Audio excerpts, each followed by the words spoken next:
Благодарам, председателе. Ја воопшто не се чудам на одговорот на заменикот.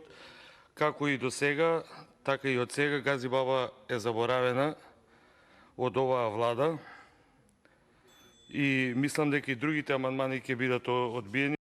Со колешката Жагдина Пешевска поднесовме 5 амандмани што се однесува за територијата на Гази Баба.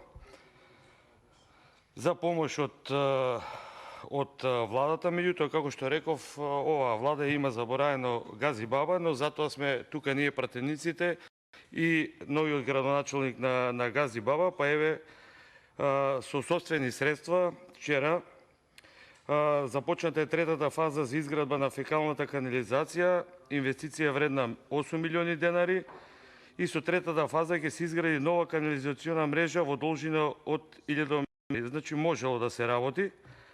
Втората инвестиција во населено место исто вчера, во населеното место Црешево, каде што се започна втората фаза за изградба на фекалната канализација, инвестиција вредна 20 милиони денари, и со втората фаза ќе се изгради фекална канализација во должина од 2600 метри. И за јавноста, покрај овие инвестиции во Црешево и Гоце Делчев, паралелно се работи на поставување на приклучоци за фекална канализација во Ирумлери, а наскоро ќе биде пуштена во употреба и нова канализациона мрежа со изградба пречистителна станица во Смилковци. Покрај ова, од собствени средства ќе се градат паркови, се асфалтираат улици и така ќе се продолжи во иднина без